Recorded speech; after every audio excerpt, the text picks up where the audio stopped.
فاعوذ باللہ من الشیطان الرجیم بسم اللہ الرحمن الرحیم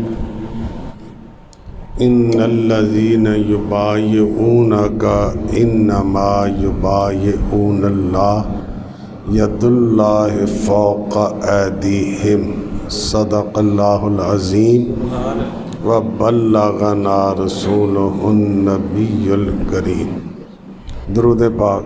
الصلاۃ والسلام علیک یا سیدی یا رسول اللہ وعلی آلک وصحبک یا سیدی یا شفیع المذنبین۔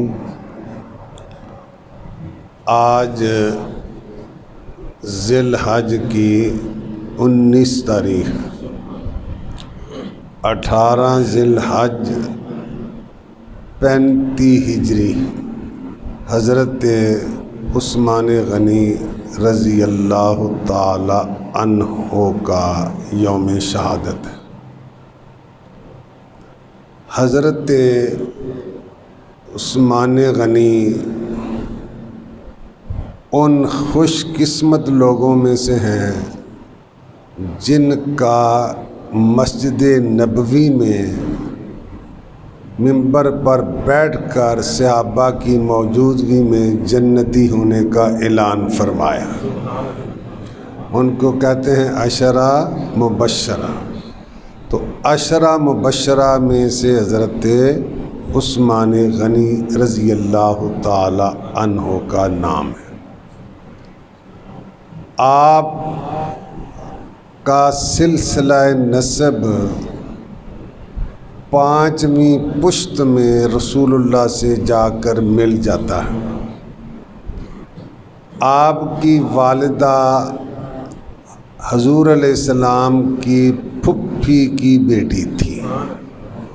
حضرت علی کے بعد باقی خلفاء میں نسب کے لحاظ سے حضرت عثمان حضور کے زیادہ قریب ہیں حضرت علی کے بعد۔ عام الفیل کے 6 سال آپ کی ولادت ہوئی۔ جس سال حضور پیدا اس کو عام الفیل کہتے ہیں، تو حضور سے عمر میں 6 سال چھوٹے تھے۔ آپ کا لقب غنی بھی ہے اور ذو النورین بھی، عثمان غنی اور ذو النورین۔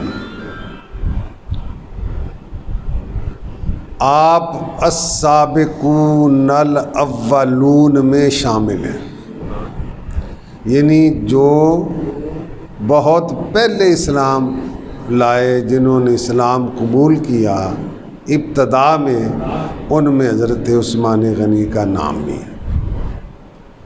حضرت عثمان غنی اور ان کے علاوہ 5 عشرہ مبشرہ حضرت ابو بکر کی تبلیغ سے متاثر ہو کر مسلمان ہوئے تھے۔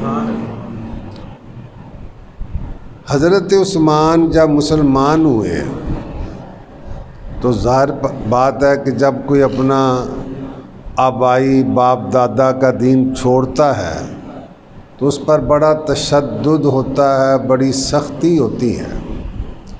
آپ کے خاندان والوں خصوصاً آپ کے چچا حکم بن عاص نے آپ پر بڑا تشدد کیا، ایک کمرے میں بند کر دیا اور دھواں بھر دیا، کہا یا دین کو چھوڑو یا دم گھٹ کر مر جاؤ۔ تو حضرت عثمان غنی نے کیا فرمایا؟ واللہ لا ادعہ ولا افارقہ ابدا، میری جان تو نکل سکتی ہے مگر میں دامن مصطفیٰ نہیں چھوڑ سکتا۔ کیوں؟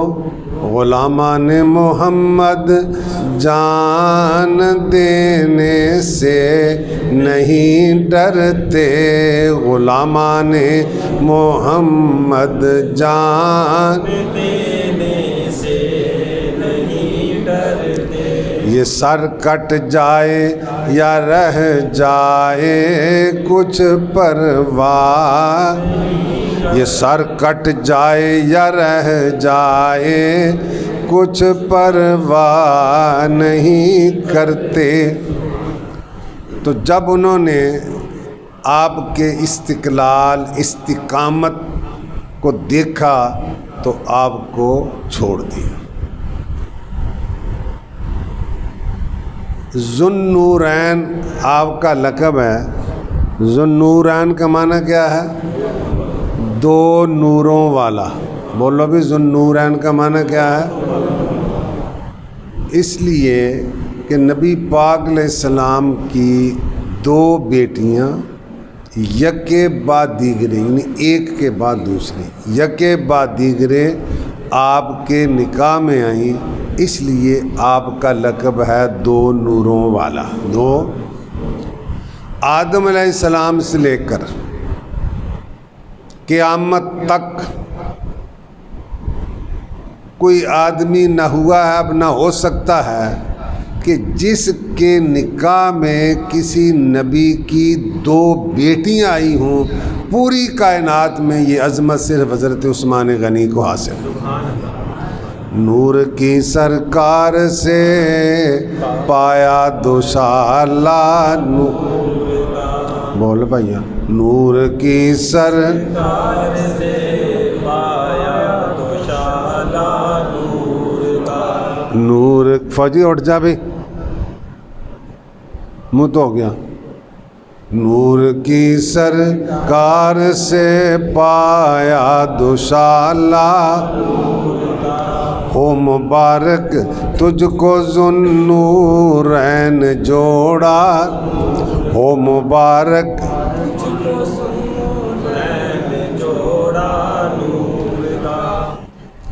پہلے حضور علیہ السلام نے اپنی بیٹی حضرت رقیہ رضی اللہ تعالی عنہا کا نکاح حضرت عثمان سے کیا۔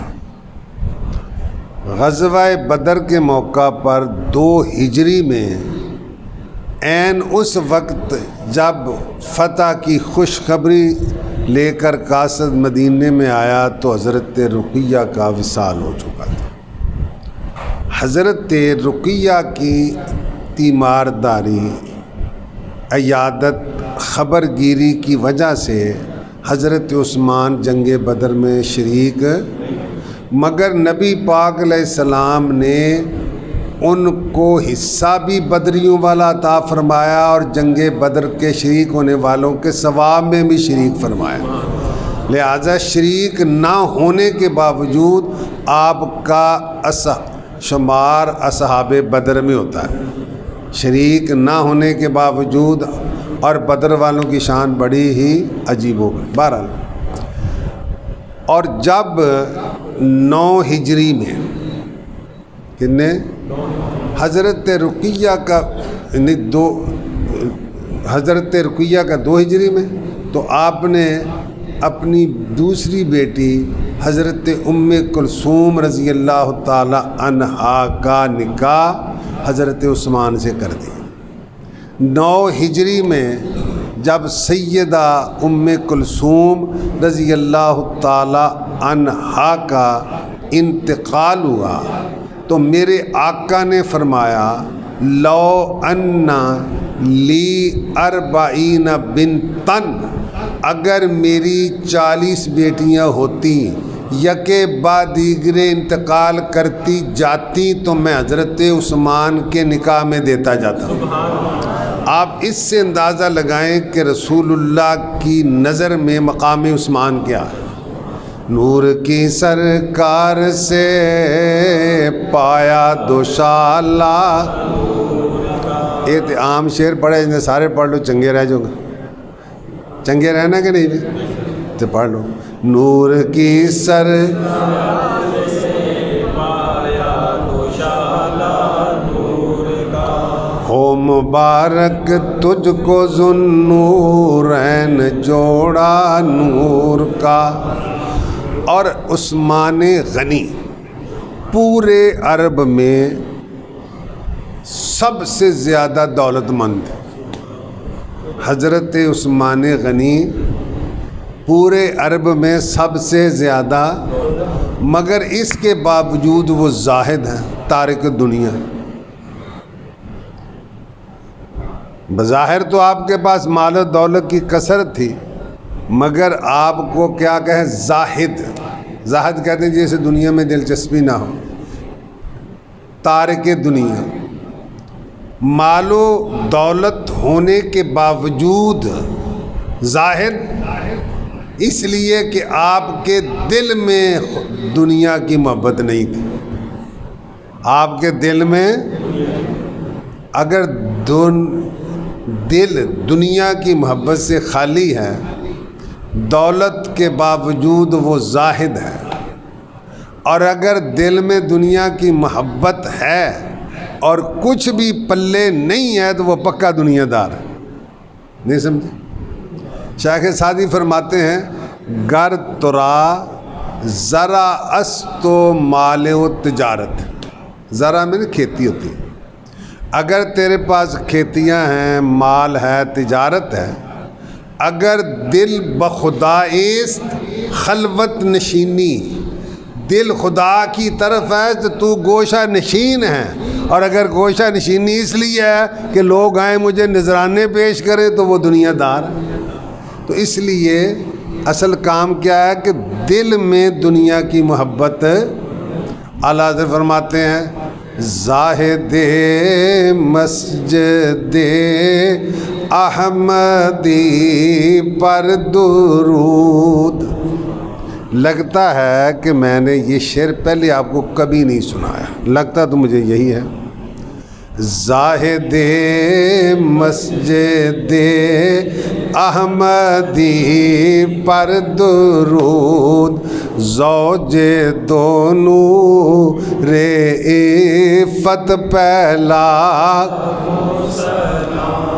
زوج دونوں عفت۔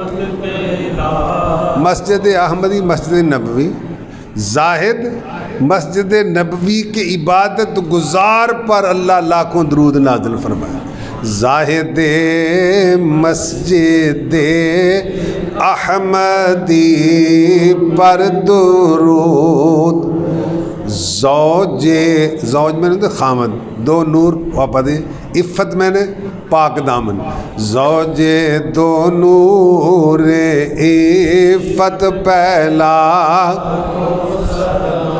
زوج دو نور عفت، اور آپ کو صاحب الحجرتین بھی کہا جاتا ہے۔ کیا کہا جاتا ہے؟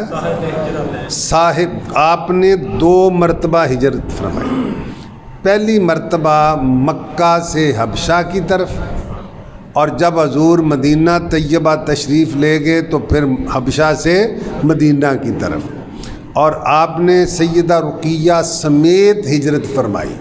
تو میرے آقا نے فرمایا حضرت ابراہیم اور لوط علیہ السلام کے بعد عثمان پہلے شخص ہیں جنہوں نے اپنے اہل و عیال سمیت ہجرت کی ہے، باقیاں کلیاں کی تھی جنہوں نے اپنے، اور اس کا آپ کا لقب کیا ہے؟ صاحب الحجرتین بھی ہے، ذو النورین بھی ہے، اور غنی بھی ہے۔ اور آپ کی دولت آپ کی ذات پر نہیں خرچ ہوتی تھی، غریبوں کے لیے، فقیروں کے لیے، اسلام کے کاموں میں خرچ ہوتی تھی۔ حضور علیہ السلام جب مدینہ منورہ تشریف فرما ہوئے، صحابہ کرام بھی ساتھ، تو وہاں کا پانی کھارا تھا، پینے کے قابل۔ ایک کنواں تھا بیر روما، وہ مدینہ منورہ سے 4 میل کے فاصلے پر، کی نام اس کا بیر ہے، وہ ایک یہودی کی ملکیت تھا، اور یہودی اس کو قیمتاً بیچتا تھا، اور مسلمان تو سب کو چھوڑ چھاڑ کے گئے تھے، ان کے پاس تو اتنے وسائل نہیں تھے کہ ہر وقت پانی ہر وقت استعمال ہوتا ہے نا، استعمال ہونے والی چیز کو قیمتاً خرید سکے۔ تو میرے آقا نے فرمایا جو یہ کنواں خرید کر، خلاصہ حدیث، مسلمانوں کے لیے وقف کرے گا میں اس کے لیے جنت کی گارنٹی دیتا ہوں۔ جو یہ کنواں خرید کر مسلمانوں کے لیے وقف کر دے گا میں اس کے لیے جنت کی ضمانت دیتا ہوں۔ تو حضرت عثمان غنی رضی اللہ تعالی عنہ نے وہ کنواں خرید کر مسلمانوں پر وقف کر کے نبی سے جنت کو خرید لیا، نبی سے۔ اچھا ہون ایک گل ہے، میں جنت ویچ سکنا؟ نہیں ویچ، آپ ویچ سکتے؟ ویچ تو وہ سکتا ہے جو مالک۔ جنت کی گارنٹی میں کسی کو دے سکتا ہوں؟ آپ دے سکتے ہیں؟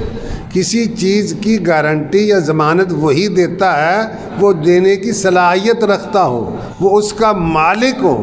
تو معلوم ہوا کہ میرے آقا اللہ کی عطا سے جنت کے مالک ہیں۔ میرے آقا اللہ کی عطا سے جسے چاہتے ہیں آپ جنت، کیوں؟ یہ اکرام ہے، یہ اکرام ہے نا، عزت دی ہے اللہ نے اپنے محبوب کو۔ یہ اکرام ہے مصطفیٰ پر خدا کا، یہ اکرام ہے مصطفیٰ پر خدا کا۔ ایت سوکھا سارے ہیں، سارے بول دیو۔ یہ اکرام ہے مصطفیٰ پر خدا کا کہ سب کچھ خدا کا ہوا مصطفیٰ کا، کہ سب کچھ خدا کا۔ میں تو مالک کی کہوں گا کہ ہو مالک کے حبیب، دعویٰ بھی نال تے دلیل بھی۔ میں تو مالک ہی کہوں گا، یہ دعویٰ ہو گیا کہ میں حضور کو کہوں گا حضور مالک ہیں، دلیل نالے کی ہے۔ میں تو مالک ہی کہوں گا کہ ہو مالک کے حبیب، یعنی محبوب و محب میں نہیں میرا تیرا۔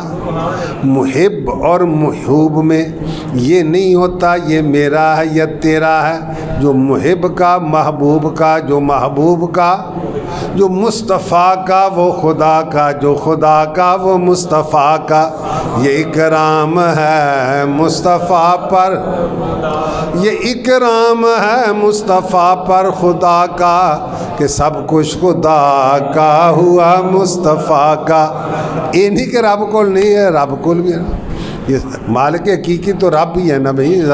یہ سب کچھ خدا کا ہوا مصطفیٰ کا۔ ایک اذان کیا، یہ بس اتنے متعلق تو نہیں، آگے پڑھ دینا۔ ایک اذان کیا جہاں دیکھو ایمان والو، کلی اذان نہیں، جتھے دیکھو اللہ کے ذکر کے بعد مصطفیٰ کا ذکر ہے۔ ایک اذان کیا جہاں دیکھو ایمان والو، پس ذکر حق ذکر ہے مصطفیٰ کا، پس ذکر حق، پس ذکر حق ذکر ہے۔ تو حضور علیہ السلام سے سرکار، حضور سے حضرت عثمان غنی نے جنت کو خرید لیا، مسجد نبوی بن گئی۔ اس تفصیل میں نہیں جاتا۔ مسلمانوں کی تعداد میں اضافہ ہو گیا، مسجد نبوی کی جگہ کم پڑ گئی۔ میرے آقا نے فرمایا جو یہ آس پاس کی جگہ خرید کر مسجد میں شامل کرے گا میں اس کے لیے جنت کی ضمانت دیتا ہوں۔ حضرت عثمان غنی رضی اللہ تعالیٰ عنہ نے وہ جگہ خرید کر مسجد میں شامل کر کے مصطفیٰ سے جنت کو خرید لیا۔ کیوں؟ اللہ اللہ شاہ کونین جلالت،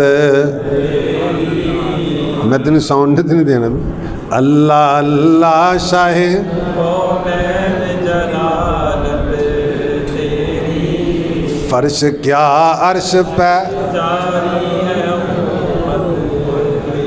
اور یا رسول اللہ تو ہی ہے ملک خدا، ملک خدا کا مالک تو ہی ہے ملک خدا ملک خدا کا، راج تیرا ہے راج تیرا ہے راج تیرا ہے، زمانے میں حکومت راج تیرا ہے،